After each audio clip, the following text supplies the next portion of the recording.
We'll just wait for a few people to get logged on. There you are.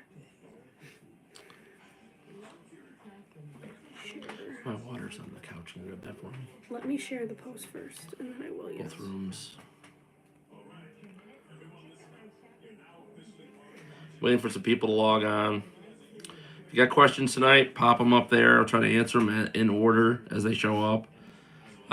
Everybody seems to have a lot of questions about the hay restrictors I was talking about last time. The improvement in bale length and the possibility we're going to be changing some meter wheel arms and stuff on the New Hollands once I get the design finished. It's really weird that, I'm taking a design that was from, pretty much kind of taking a little multi-design here, guys, from the Olivers, from the early New Hollands, early John Deeres, and back when these balers made beautiful bales and you didn't get much change in bale length. So I'm going to try to make this adaptation fit almost all the balers and get back to where we make decent bale lengths the same, even if you're pushing the baler a little bit instead of getting uneven bale lengths. So I'm waiting for some more people to log on. I'm going to answer questions tonight. This probably won't be as long as the video as before, but I'll answer questions. I'll be on here as long as I need to be. I'm just making sure the dirty dishes aren't there. Any questions so far? Make sure you like, share, and subscribe the video, guys, as it gets done. Gets it out to more people. Brings more people in. Knowledge is for everybody, not just for a few people. So, if any of you guys got any questions, pop them up. Ask them in the comment section. Rachel's going to be reading them off as they come up because my screen pops them up and then it disappears really fast. Hi there. A topic I'm interested in. Rocket Dan. Okay, go ahead.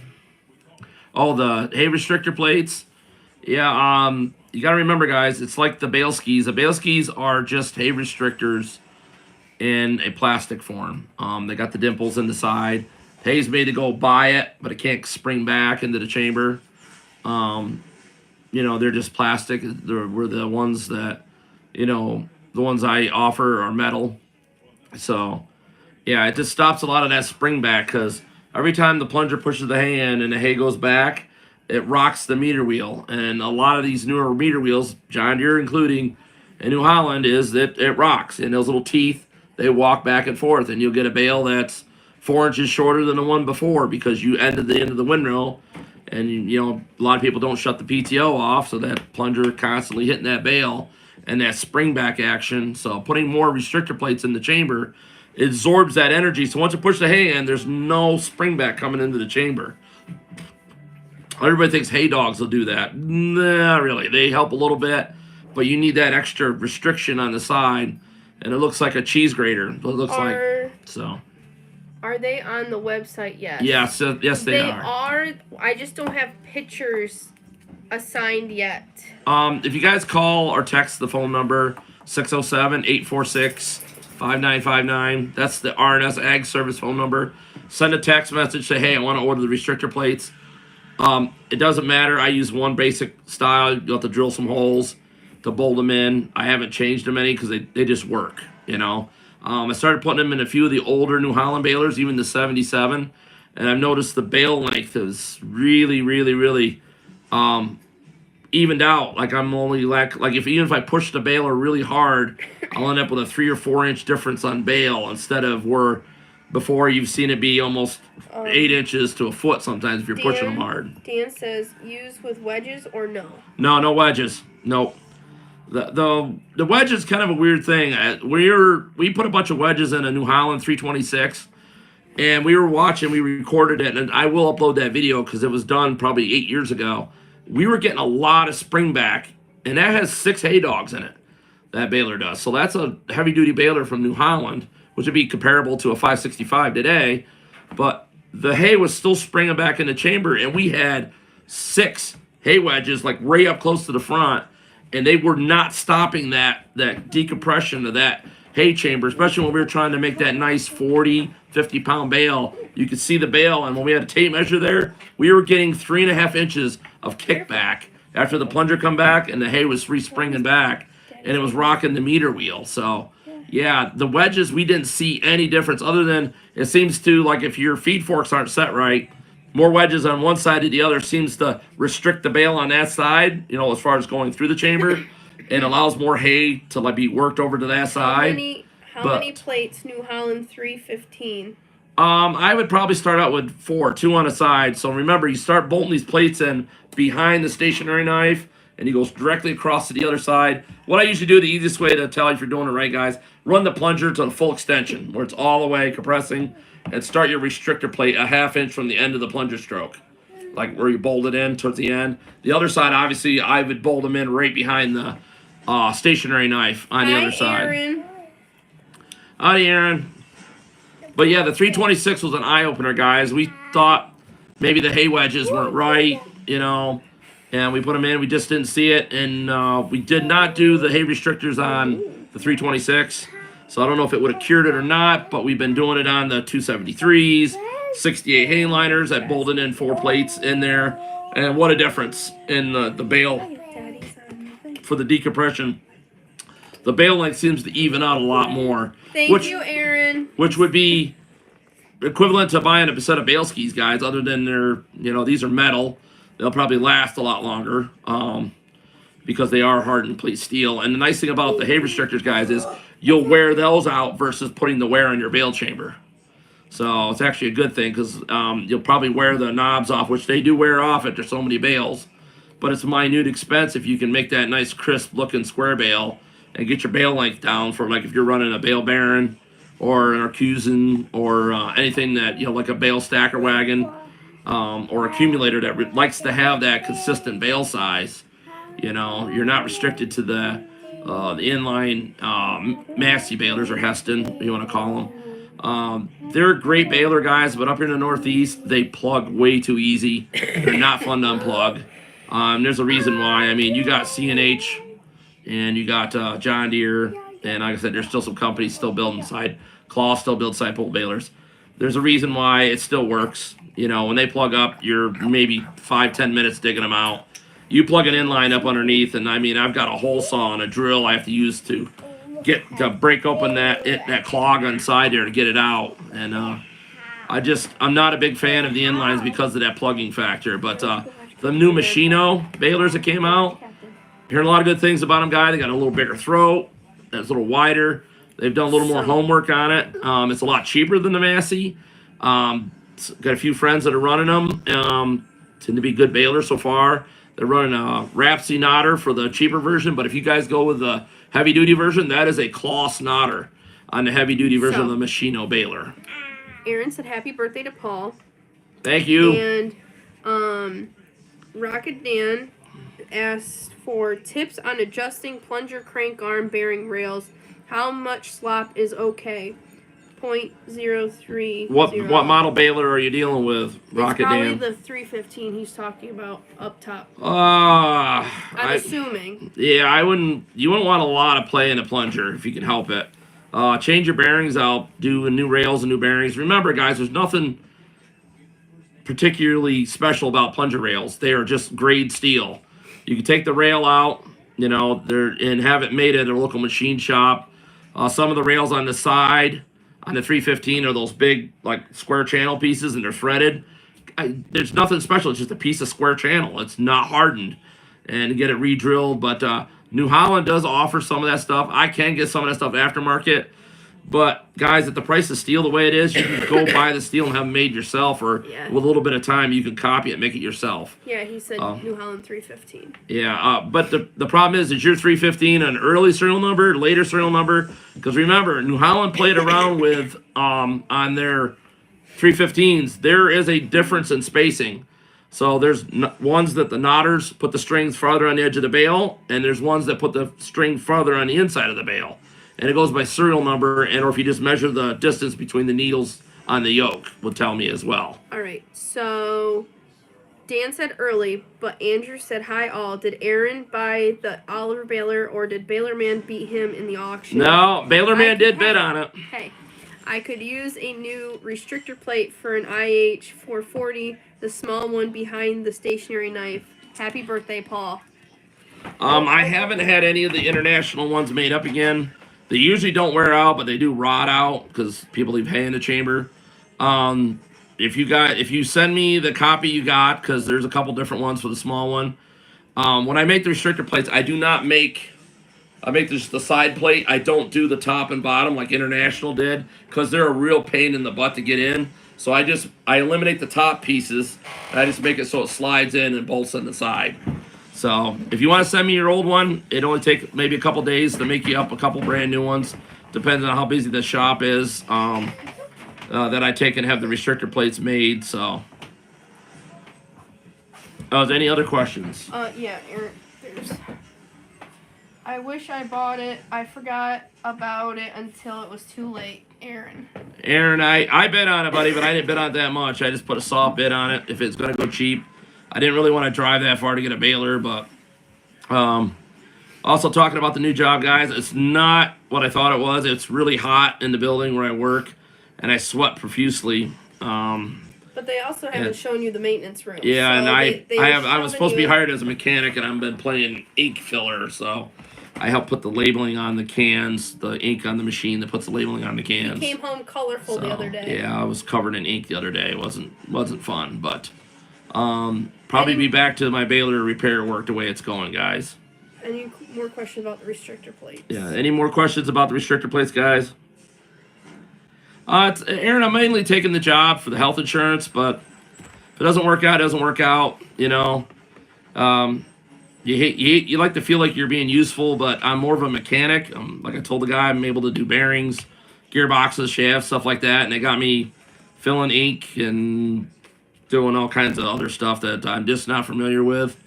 I'm not afraid to do it, but it is extremely hot in this place. I had lost 12 pounds this week in that facility, which that's quite a bit for me, and I think I've drank more water in that week than I have in my whole life because I drink a lot of water. But if any more questions about the hay restrictors and the bale chambers, if you guys call... Or any other question. Yeah, well, any baler questions, actually. Rachel's going to put the phone number up for the business, 607-846-5959. That's a cell phone, guys. You can, it comes through here. You could text message it. Send a message, send pictures, and you can get the part number for the restrictor plates, send them out. You drill the hole. Some guys don't use all 4 bolt holes. You don't have to. You just use the front 2. Okay. Bolt them in. So. Dave Moore said, do you offer the plates for a 268? 268. Yeah, it'd be the same. It's the same restrictor plate. It's actually, you guys, I just use the same plate for all the balers. We just drill our own holes to bolt them in. So, I don't use the hay wedges with them. There's no need to. You stop that spring back in that chamber, and it makes a world of difference, guys. I do offer the new on the 268s, 269, 273, 275s. We have the new pre-bent aluminum tines for the front of the carrier. If there's anybody on here that needs a carrier, I took a brand new feeder carrier. It's not welded. It's not broke.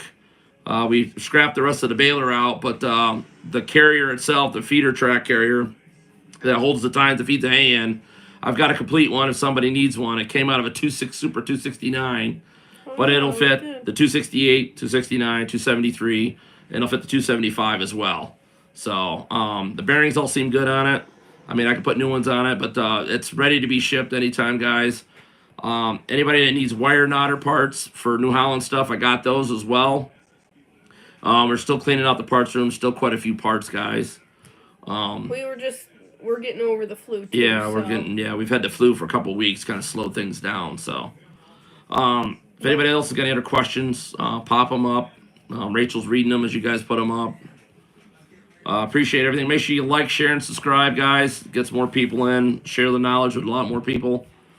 Gonna try to do more of these questions and answer sections. Surprise coming tomorrow. I'm putting up a video. I'm taking a 214 wire tie John Deere. I stripped the wire knotters off it, and we're going to change it back over to twine. It's going to be a kind of a multi-video series. The gentleman that bought the wire needles and the knotters and stuff, he's going to Oregon. Real nice fellow. He needed the parts for his. He's trying to figure it out. Wire balers aren't the most popular, guys, but just for my perspective to you, I like wire balers because they are simple. It's not a lot to go wrong. It's usually a poor quality of wire if it's missing or it's got a broken part.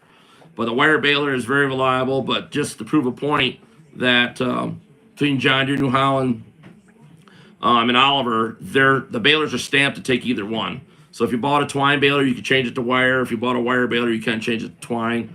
It's not the cheapest thing to do, guys, but 60% of my experience has been wire balers don't get the use that twine balers do. So if you got a twine baler, it's starting to show a lot of wear. You're better off going finding a wire baler because they don't bring much at an auction. Buy that, take all your twine parts off, and put them over on the wire baler and make it a twine baler. So Aaron, finally, I need more YouTube baler videos to watch. oh geez. Well, I got lots coming for you, Aaron. Because like I said, I got the prototype Super 77. Getting ready to, as soon as it dries up out here and this weather straightens out, got to take the motor off the motor I got to put on the other baler to start rebuilding that back. I've also got to have a parts 77, guys. It's a complete baler. It's going to be lacking the motor. If anybody needs a complete 77, needs some tin work fixed on it. Other than that, it's complete. Pickup head seems really tight. Chains seem decent on it. And I mean, it's like it doesn't have a crap ton of wear on it. So it'll be, if someone's got another motor to put on it and theirs is wore out, it'll be ready to go. Also acquired some more parts for 77s. So it's located in Waverly, New York, and it can tow right behind your pickup truck. We did. Yeah, we towed it all the way back. So it's yeah, they tow right down the highway. Awesome, guys. I do 65, 70. Most of all my balers have been speed rated. So I don't know how much the troopers like that, but I like to get them home as quickly as possible. Now, if I had bought that Oliver baler that was in Indiana that Aaron sent me the link to, by the way, Aaron, you're a bad influence. So I don't need to keep buying balers, but you keep sending me the stuff. So Road trip, yeah. Well, Aaron, it's your turn to come visit me. How's that sound? It sounds like a good idea. My bad. Yeah. It's okay, guys. If you guys find balers out there for sale, sometimes I can find homes for them. So I'm going to be doing another giveaway baler. Looking for anybody out there that's got a baler that's in their barn or something. I'm doing it for the church to help send kids to camp. So if you donate a baler or if you have one for sale, I might be interested in buying it. I'm going to buy the baler. I'll fix it up. It'll be ready to go to the field for you. And I just pretty much auction it off. It's kind of a silent auction. You bid with your heart. Everybody knows what I've done this a few times now. And when the baler, whoever submits the highest bid is the winner of the baler. And you send the money right to the church and you come pick the baler up. So that's how it is. I don't see it. I don't touch it. Don't need to. But it goes for a great thing. It supports the kids. Sends them to camp, guys. Some families can't afford to pay for camp for their kids or buy them the shirts and stuff to make them feel like they're part of something bigger in this world. And I like to think that, one baler at a time. I try to do one a year and donate, and I said, it brings what it brings. And my wife's been with me, and a lot of people are like, shouldn't you at least try to recoup your expenses? No. You can't outgive the Lord. Yeah, you can't outgive God at all, guys. And if you learn that, and like I said, it's for helping kids, how can you go wrong helping kids? It's just a great, great, great project altogether, and somebody ends up with a great baler. Rocket Dan said he can bring a baler. You can bring a baler. Okay. Aaron, he was saying to Aaron, like, road trip, he could bring a baler. That's fine. If you guys want to come, I mean... Didn't Aaron just get swamped with snow, though? I think Aaron's covered in snow out there. I'm not sure. I'm building up the location we're at now, guys, in Waverly, New York. We're building a parts yard. It's going to be all different brands of balers. You could have the option to come and pick in your own parts, or you could pay one of the guys to go take the part off for you. So, which would probably be Aaron, me. yes, snow is still coming down. You can keep it on that side of the Rockies. Yeah, I don't want any more. My driveway's a muddy mess as it is. So, but yeah, I got some converting a 346 wire tie baler now to twine. Yeah, Aaron thinks it's funny. Yeah. You keep all that white stuff out there, but I'm done looking at that stuff. We mud farm at the moment, though. Yeah. Anybody else got any other questions on products and stuff that are coming out? Hay restrictors, we do have them in stock, guys. Even if they go out of stock, it only takes about 3 or 4 days to get them back in. We need to get Patch So, on here again. yeah, Next and time. we're probably gonna try to see if we get Patch Hendricks on. He offers Bale skis, guys. They're another great option. I had a couple people complain that the price went up a lot on them. So the metal restrictor plates are definitely a cheaper option. And if you know how to run a drill bit, you can drill your own holes in just a few minutes. You drill a hole, bolt one bolt hole in, and then drill the other 4 holes and bolt them in. You're done. So they're not complicated to put in. They're pretty simple and they work really, really well. So just anything to stop that decompression back into the chamber. The meter arms, we'll see how I make out on that in the redesign. It's going to be a testing this summer, guys. I might look for a few volunteers in different areas. Depends on the crop you're baling. See if we can improve the restrictor plates on like some Johnson grass, stuff like that. Because that stuff is pretty waxy and wiry to bale. We noticed that down in Tennessee. The rear word part is the 336 John Deere did pretty well. The Massey number 12, the bales didn't look that pretty. And I think some extra restrictor plates in the chamber would have helped them out as well. We had one baler that was a surprise. Brett Lale has it. It's a long baler, guys, but it's actually long made balers for Ford. So it's actually a Ford 530, but it's a long version. Kind of hard to find those long balers because it was kind of a battle. The reason Long even offered a baler was because Ford wasn't buying enough balers from them, so they decided to market their own. Then Ford told them if they keep doing that, they're not going to buy any balers from them. So, I don't know the exact time frame on that thing, but Long decided that was done. But if you're able to find a long baler that looks similar, almost identical, which it is, to a 530 Ford, that is a rarity, guys. That is a rarity. And Brett Ladle has one, and he's going to be willing to sell it. That's one the plunger was stuck on, guys.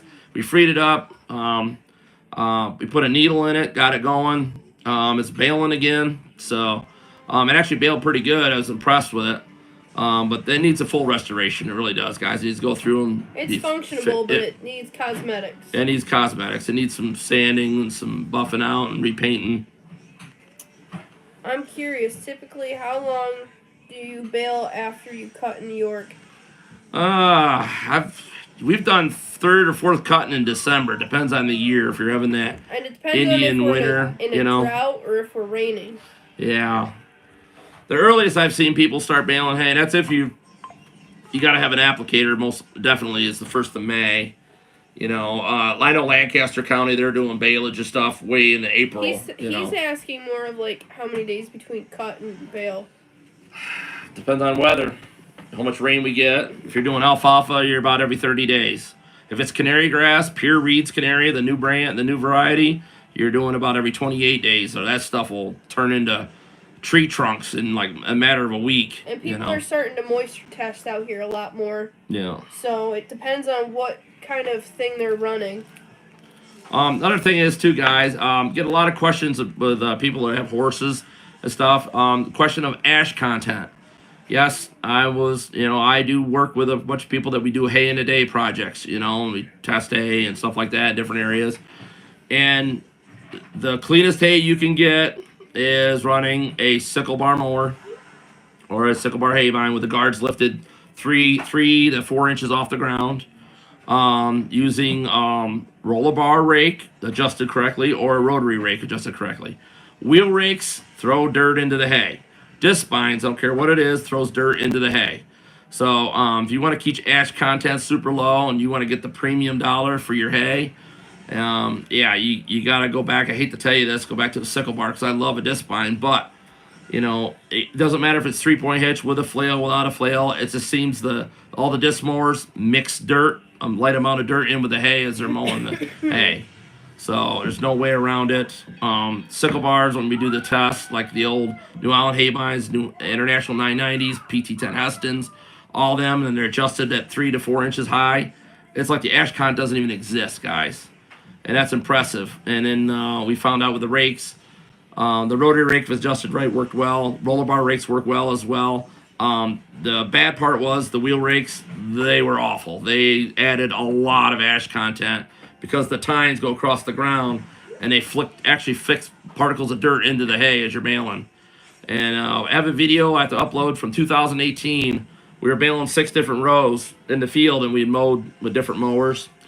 And every line that we did with a disc spine and a wheel rake, when the baler was baling, you couldn't see it. It looked like you were baling straw because it was that dusty back there in the knotters. And I had to test results, individual pages for each one of those. And the rows that were done with we used they call it the new double cutter bar design, sickle bar mower that the Amish run. We ran that, and then we had a couple regular just hay bines, the 489 New Holland, and we had a John Deere 1219. And those two that did those, and then we used roller bar rakes on them, and we did use a rotary on the end row. Hardly any dust out of the baler at all. Baling at the same moisture as the other windrows. So it's very noticeable, guys. And if you guys want to get in that premium thing, because a lot of the horse farms in the South, in Kentucky and places like that, they're testing heavily for ash content. They don't want to buy dirt. They don't want to buy dirty hay. And if you use preservative, just air dry it, they won't smell it. Yeah. Preservative is becoming a big thing too, guys. There's lots of organic preservatives out there. There's dry, there's liquid. So, depends on what you want to put on your baler. We could get you the applicator kit. Depends on whatever you want to put on your baler. The new buffered acid does not affect the steel in the balers. So, not like the old original acid where if you left it outside, it was going to eat it up.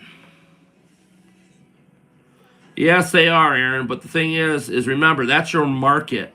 If you were buying hay and you had a chance to buy, some hay that was $8 a bale, that was, say, hardly almost zero ash content in it, and you have some that was like 8 or 9%, and it was the same price. You do know with horses, dust is a big thing with them, with their lungs. The heaves, which is big around here. The brown bales were popular for a while until everybody's horses started getting sick, and then now round bales went out by the wayside. Is back to square bales now with all the accumulators and stuff out there to handle bales. I don't know. My opinion is I still like a good roller bar rake. I do like the rotaries, but they're still pricey to buy. I was kind of had some hope with these. I had a 3-point hitch wheel rake, but after seeing the dirt content and the hay rising up, and it's not worth having them. I mean, I guess for an emergency backup, but I don't really want to put that much dirt in my hay for my cows, because I think if the dirt's there, it's blocking something else out from them digesting that. And I'm not a nutritionist at all, by no means. But if something else is there, and it's just when you see the animals eat the hay out of the same field, that they eat it better without it having been done, with the extra ash content in it. There's a day and night difference. They literally will their head will go right towards the one, like they could smell that dirt in that hay. So, don't know how critical it really is. I mean, Cornell does a lot of testing up there. They could probably tell you better, but I just know they really test heavily around here now for ash content in the hay. Guys call them speed rakes or whatever. Yeah, there might be fast guys, but, haste makes waste. So, got a lot of Amish down here that don't get a lot of hay put up in a day, but boy, they put up some super high quality, relative feed value hay, guys. I mean, really impressive what a few people in flatbed wagons can do. So, but any other questions about hay restrictors or any parts that are coming out? I still have lots of bearing kits, guys. If you need bearings, small plunger bearings, large. So I have plunger knives for the 575, 5070s. If you need a set of those as well, I got the cam rollers for the pickup head. We're starting to get parts stocked in, guys. Remember, we just moved, so it's taking a while to get everything unpacked. We'll be doing some baler tours. Get on the list if you want to. We're going to try to schedule it out. Needs to get done pretty soon because we're in March now. I'd like to be back here in this area by the end of May. So owning the property, we got to do our own hay. Yeah, we have to do our own hay this year. So if you guys want to get on the tour, 607-846-5959. That's a call. You can call it, text it, send pictures to it, whatever, get a quote. But we are trying to get parts shipped out quickly, guys. We found a little bit better place to ship parts now. Try to knock down on shipping. So, yeah, I think Rachel just popped the phone number up there in the comments. Yeah. But does anybody have any questions about anything about hay balers? Or you can ask me questions about my job. I'm waiting for me to get done because I'm having a blue razzle blow pop. I think it is a charmed blow pop. Yep. From the So, birthday festive Yeah, hit. festive birthday. Yeah, today was my son's birthday, so a little bit of I guess, a treat for the end. Yeah, I'm here to ask you questions, guys. Come on, just type them in the boxes, or we're going to do a live question and answer feed maybe this next week. We'll have the Baler phone on us, and you can call in, and I'll answer questions live over the phone. So I haven't seen Russ Claypool on here yet. Thank you, David. I haven't seen Ross either. That's my son's fourth birthday. Questions tonight. Aaron, you still have more questions. I know, Aaron. You're something else, buddy. Baler School, I haven't decided on that yet, guys, how far we'll take that. But if there's some people that want to learn, I got lots of Balers to work on out here. The prototype Baler, guys, is... Hashtag always. Yeah. Aaron's one of my favorites. He's been tracking me for a while, guys. Thanks for doing the live streams. You're welcome, Rocket Dan. Your 315, Dan, I mean, you take my opinion the way you want to or not. I would think you'd be a lot happier with a 316. They just do a lot better job of placement of the hay. So the whole series there, the 311, 316, 326, just a great batch of balers in there. You know, I'm not impressed with the 565s. The 570, they're all right. The drive line on the New Hollands is a direct copy of the John Deere. I mean, there's nothing thrills out there. They waited exactly 10 years after the 336 came out. Copied the gear drive design of that. The feeder forks, the crank radius is all about the same. The only thing I think New Holland improved on is I do like, well, in the early ones it sucked because they put that belt on the inside to drive the pickup head on that drive gear. And on the later ones, they finally put it on the outside. So if you do break the belt, you don't have to tear half the baler apart, like the timing apart to change the belt for the pickup drive. I do like that versus the John Deere design for the pickup head, but still a big proponent of the auger, guys. It just the early New Holland balers, they make brick solid bales. And if you look at the 66, 76, 77, 80, 87, and 98, they all have augers in them, and those balers make perfectly square brick bales. The auger is the key, guys, to, you know, to making that beautiful bale no matter what kind of consistency window you got. New Holland's always had that awesome knotter design. Real reliable and real simple. David said he'll be calling about some restrictors. Okay. But yeah, but I said literally, I mean, augers. So the problem with the John Deere's, a lot of guys say, oh, straw John, the problems. You need to make a lockdown bracket for the auger, and it takes care of it. I will show you in the video on the 214. John Deere actually had that on their balers for high capacity for the straw, for the wire balers, like really pushing them. There's a lever you can flip over, and it locks the auger stationary, kind of like the New Holland 77 was. It's no matter what, that auger in its chain drive, which I like a lot anyways. I'm a big fan of chain component, but that chain drive is really, really strong. And with that auger being locked down, it's not going to float up over the top of the straw. It's going to send it where it needs to go. And I think that we need to come up with that design and make an adaptation kit to go on these John Deere balers, because I think it would make a huge improvement in the flow feed of the 348s and them, getting that straw over to that chamber faster and more efficient. Some guys put springs on them. Spring really isn't the cure either. And I just found it really familiar that the 214 has that lever that you can lock, and it grabs the bottom of the auger shaft itself and holds it so that auger can't float. So that material that comes in is going no matter what. So I know it's mainly for straw, as I've seen a lot of guys with straws that do that. And then I have some guys that put ratchet straps on their augers, pull them down, lock them in place so they don't float up and down a lot. Floating up and down works good for hay. No, straw, you don't want that doing that. You want that straw moving no matter what.